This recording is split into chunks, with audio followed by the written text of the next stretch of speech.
Want to speak real German from your first lesson? Sign up for your free lifetime account at GermanPod101.com. How to finally learn language in 2020, your New Year's resolution solution. So, January is over, but let me ask you a question. Have you set a resolution for this year? If you haven't, it's understandable. Most people end up failing with their resolutions. You set one, you try to do it in January, and by February, there's no progress. Doing it is no longer fun, or you get sidelined by something else. So you quit and put it off until next year, or whenever the guilt of quitting your goals comes back to haunt you. So, what's the problem with setting resolutions? Why do we keep failing? First of all, regardless of what most people say about New Year's resolutions, setting goals, whether on January 1st or any other time of the year, is a good thing.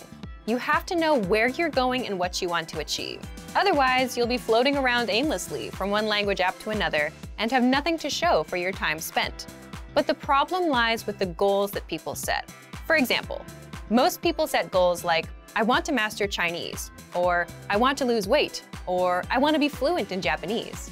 And based on these kinds of goals, here are 3 reasons why 90% of New Year's resolutions fail.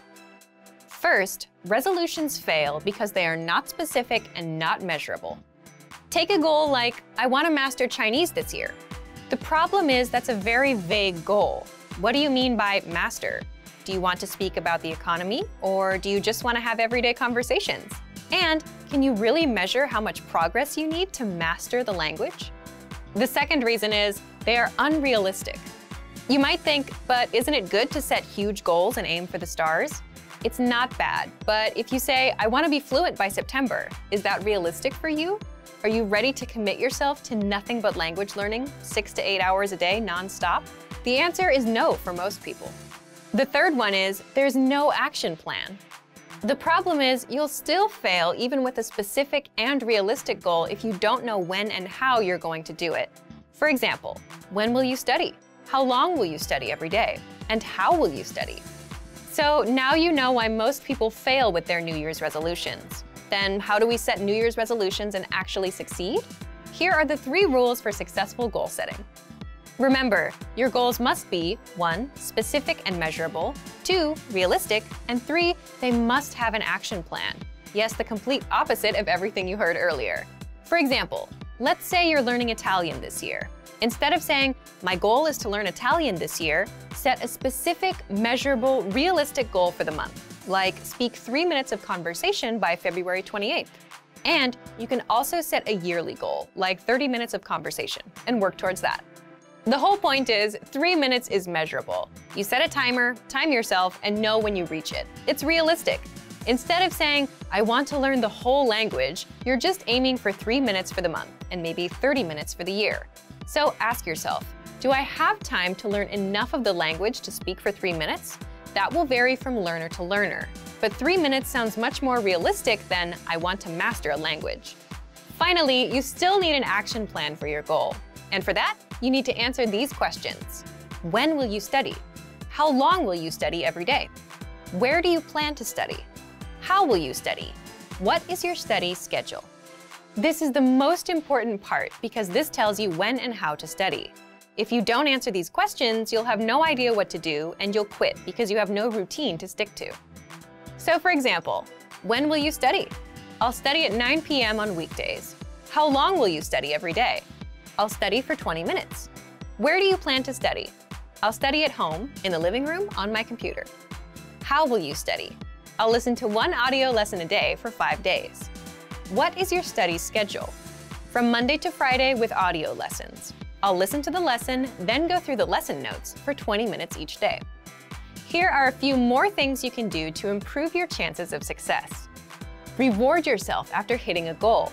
Studies have shown that giving yourself a reward after reaching a goal is crucial to creating lasting habits and continuing to conquer more goals. Write down your small, measurable goal and put it somewhere you'll see it often. Now that you know why New Year's resolutions fail and you know what to do differently, it's time to set your goal. Our suggested goal for you for February 2020 is speak 1 minute of conversation in your target language. The deadline is February 28th. Remember to set your action plan as well. Just answer these 5 questions. Leave us a comment letting us know your answers. And then you're ready to go. Okay, Today's topic is how remembering your mistakes can help you learn faster. First, take a moment and think of a time when you made a mistake. Maybe you were at work, maybe you were at school, maybe you were shopping or in another public place. We can all probably clearly remember many mistakes we've made. We also remember the reactions of the people around us. Some people are understanding, some people aren't so understanding. But why do we remember these situations so clearly? Psychologically speaking, negative things tend to impact us more than positive things.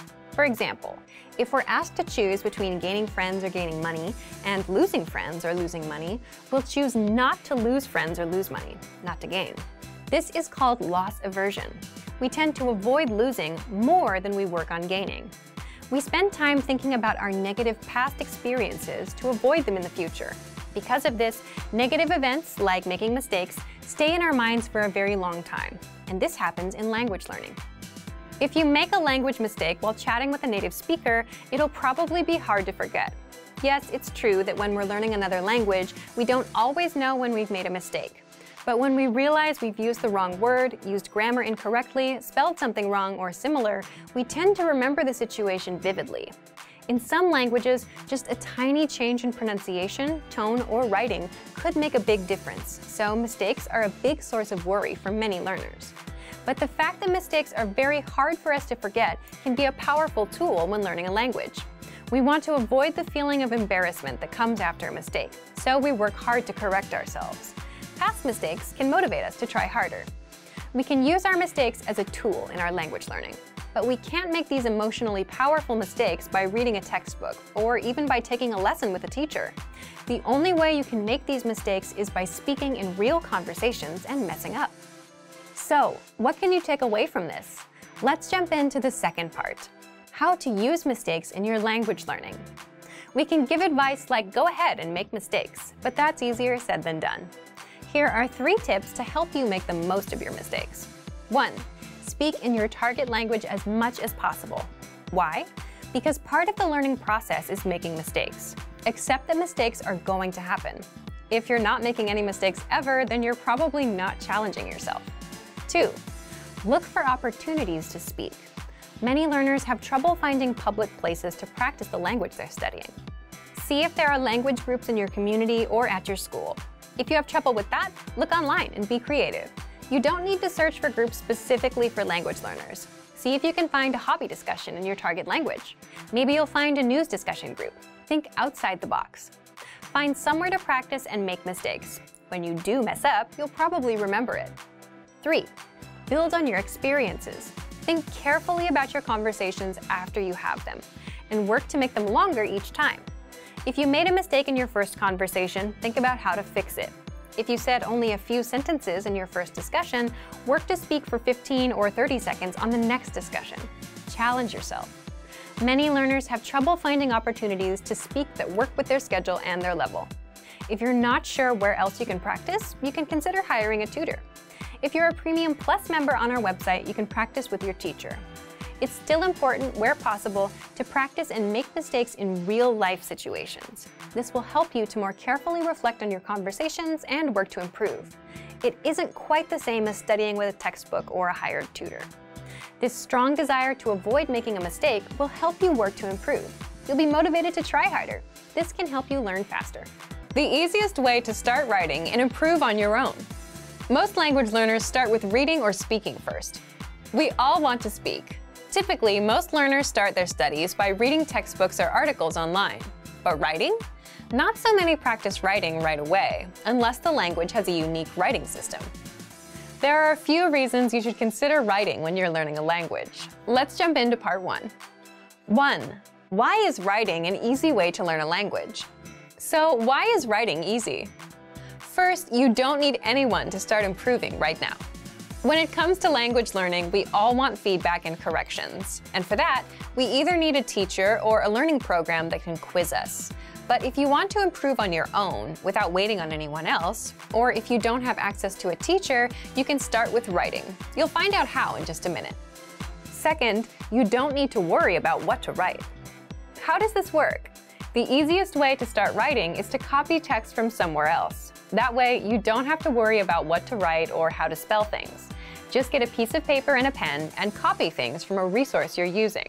You can even try doing this with your favorite quotes or ideas. Copy them word by word. Third, it can help you build a strong routine. Imagine you copy 2 sentences per day. It's simple, and it just takes a minute or 2. That means you can stick to it on a daily basis. And if you can learn to stick with that, you can stick to other learning routines in the future. And fourth, you'll end up improving all areas of the language. How? Well, if you're copying out a few sentences a day, you'll end up indirectly learning a lot of words, grammar rules, and lines you can actually use, simply because you're exposed to them. And if you read what you write, you'll improve your reading and comprehension skills too. So, how can you actually start writing in practice? Let's move on to part 2. Part 2. How to practice writing with our lessons on your own time. Number 1. If you're taking our lessons, write out the phrases, sentences, and conversations by hand. This means writing every phrase and sentence that you learn in the lessons by hand in a notebook. You can also write out the conversations in the dialogue study tool, example sentences from the lesson notes, words and phrases from our vocabulary lists, and words and sentences from the Daily Dose app and the Word of the Day. Number 2. Write short sentences to your Premium Plus teacher. If you're a Premium Plus member, write a message and send it to your Premium Plus teacher for review. In fact, as a first step, all new Premium Plus users have to write a self-introduction and send it to their teachers. Your teacher will review your work, send feedback, corrections, and help you improve your writing skills fast. You can even write something out by hand, take a picture of it, and send it to your teacher. Number 3. Leave a comment on the lessons. After you're done with a lesson, be sure to use what you've learned, whether a new word or a grammar point. Leave a comment in the comment section, and our teachers will review it and give you feedback. Number 4. Dictation. This may be best for advanced learners. Dictation is a study method where you write down what you hear as a way to test your writing and listening skills. You can do this with any one of our audio or video lessons. Number 5. Create sentences using newly learned words. You can learn new words with our lessons, the Word of the Day, the vocab lists, and the Core 2000 word list, which gives you the 2,000 most frequently used words. And, as mentioned before, you can also leave comments for our teachers to review. Number 6. Take the writing quizzes. With every lesson, you'll get review quizzes to help you master what you've learned. Just scroll down to the vocabulary section or click on vocabulary. Then click on Take a Quiz, and that's it. Now you know how to improve your target language on your own. Just copy things out. If you're having a hard time sticking with language learning, you'll find out how to fix it now. Let's jump into the first part. 1. How to map your routine and set your schedule. First, here's a quick question for you. Which of these would you rather have? A. The world's most comprehensive language learning resources, but a weak study routine. Or B. A strong study routine and average resources. Leave your answer in the comments. But there is a correct answer here. You want a strong study routine. Why? You can have the best app or textbook in the world, but if you don't use it because you don't have a learning routine or a habit, you won't learn anything. If you have a strong routine and work ethic and just a dictionary and internet access, you'll learn more than someone with the best program and no routine. The point is, we are creatures of routines and habits, and our habits can be used for good or bad. They make us or break us. For example, if you have a bad habit, like going to bed at 4 a.m., you'll always feel tired when you wake up for work or school in the morning. If you have a good habit, like exercising regularly, you'll have energy and good health. Once we have a routine, we tend to stick to it. If it's a bad routine, it can do a lot of damage. But if it's a good routine, it can help us enjoy incredible results. We can also use routines to our advantage by applying them to work toward our goals, like language learning. How do you create a strong language learning routine? Here's one way to do it. First, write down your current daily schedule. For example, 7 a.m. I wake up. 8 a.m. I leave the house. 8:20 to 8:50 I'm on the train. 9:10 a.m. I arrive at work. 1 p.m. I go to lunch, and so on. Write out your daily schedule for the whole week. Make it detailed. If you write out your schedule, you can see your existing daily routine. You can see where you can fit language learning into your existing routine, the routine that you're used to, instead of trying to create a new routine. Why does this matter? For example, some people will look at their schedule and see that they wake up at 8 a.m. They think that if they wake up at 7 a.m., they can have an extra hour for language learning. But for many of us, that approach usually doesn't work because it's not something we're used to. You're trying to wake up early so you can learn a language. You're trying to implement two brand new routines that you're not used to. For many people, this results in failure. Even if you do wake up at 7 a.m., will you get out of bed immediately and jump straight to learning every day? Or will you lose motivation after a few days because you missed that hour of sleep? So map out your weekly schedule. Once you understand where your time goes, find an existing part of your routine that you can fit language learning into. For example, if you take the train in the morning, you can use that existing routine and learn some language during that time.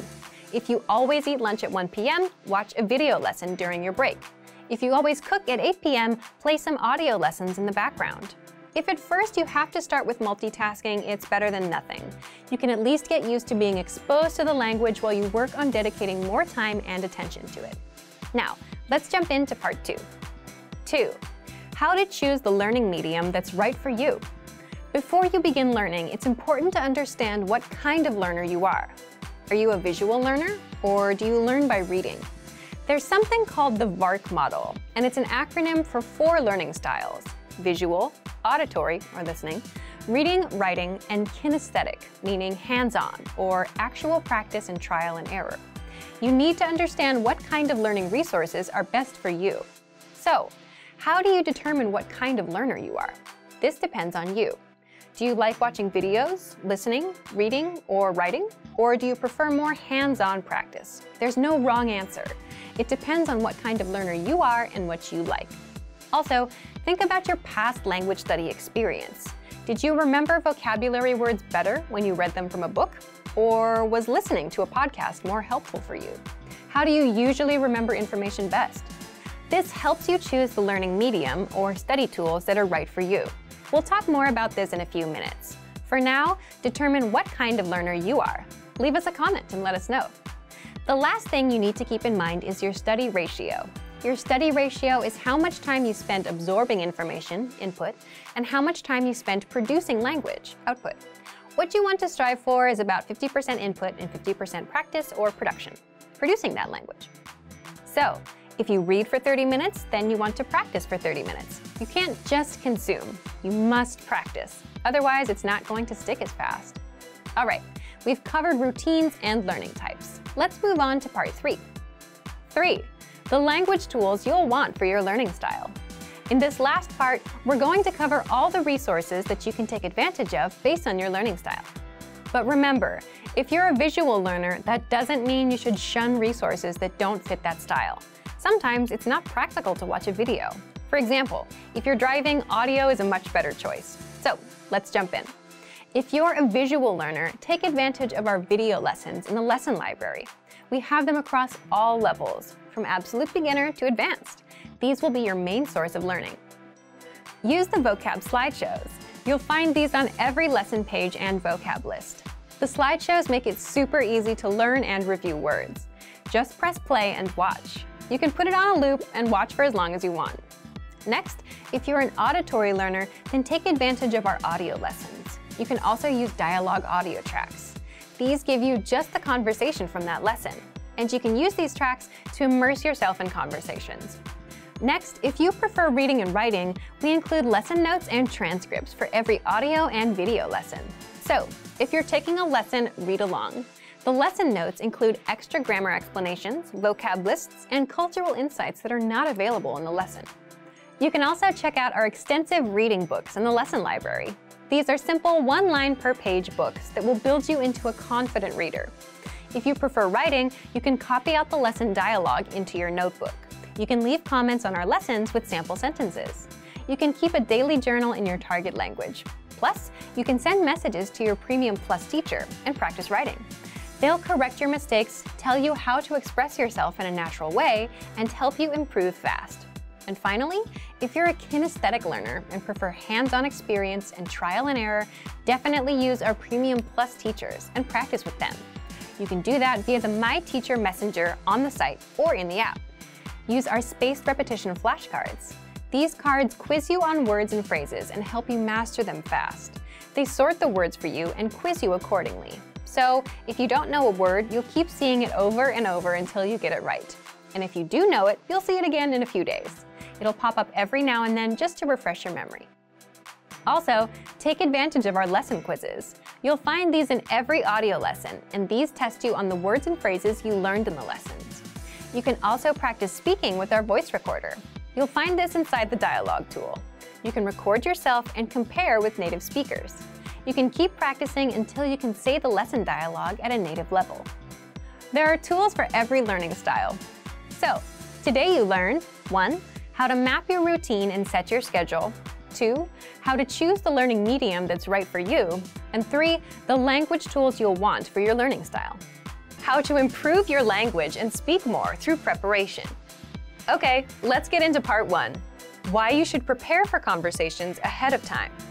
If you're a beginner, you can probably relate to this. When it comes to speaking, you tend to run out of things to say. And that's because you don't know enough of the language to express yourself. And that's where preparation comes in. You may think that the conversations we have in our daily lives are spontaneous, that you can't prepare for them. You're right to an extent. But imagine meeting someone for the first time. Both of you will go through some common questions and phrases, like, what's your name? My name is, where are you from? And how long have you been studying the language? As a language learner, you'll have these kinds of conversations with almost every native you meet, guaranteed. They'll always ask you about how long and how you've been learning. And even with your friends, some conversations start the same way. For example, you say things like, hey, how are you? How are things? How was your weekend? My weekend was good, and you?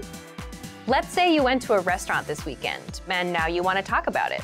Well, that allows you to prepare and learn some phrases like, I went to a restaurant. The restaurant had delicious food. The point is, some questions and phrases come up often in conversations, so it makes total sense to master them ahead of time. And you can always plan ahead and prepare for things you want to talk about. When it comes time to speak, you know what to say, how to respond, and you don't run out of talking points as quickly. So, how do you prepare? Let's jump into part 2. The first thing you can do to prepare is check out our 25 questions you need to know lesson series. This series is specifically designed to help you with the first-time conversations you'll have with native speakers. You'll learn the 25 most common questions and answers used in conversations. Just listen to the lessons, repeat out loud, then put what you learned to use. These will serve as talking points so you can keep your conversations going. Number 2. Print out the curriculum for this lesson series so you can review all of the lessons at once. The curriculum gives you the lines and vocabulary used in all lessons up front, so you can use this to review key questions and responses. This will allow you to control conversations and ask questions instead of just having the native speaker ask you all the questions. In other words, you'll sound like a fluid, confident, and experienced speaker. Number 3. Check out our printable conversation cheat sheets. This is another free resource that gives you lines and words for all kinds of topics. For example, talking about hobbies, your family, and much more. Number 4. Ask yourself, what do you want to talk about? Come up with some topics, and for each topic, write out potential questions and phrases that would come up in a conversation. For example, if you want to talk about restaurants, you can have lines like, my favorite restaurant is, my favorite food is, what's your favorite restaurant? And then run these lines through a translation app. It won't be perfect, but it'll give you lines to use that you can correct later. Number 5. Look for lessons that are related to your topics with our lesson library. On our site, we have hundreds of lessons that teach you conversations. So if you're looking for lessons related to restaurants and food, you'll get all kinds of conversations that you can use for yourself. And number 6. If you're a Premium Plus user, get in touch with your teacher via My Teacher and try a conversation with them. They'll help you every step of the way, correct your writing, and give you the lines to use in a conversation. That way, you can prepare ahead of time, and when it comes time to speak, you'll know what to say. Want to speed up your language learning? Take your very first lesson with us. You'll start speaking in minutes and master real conversations. Sign up for your free lifetime account. Just click the link in the description.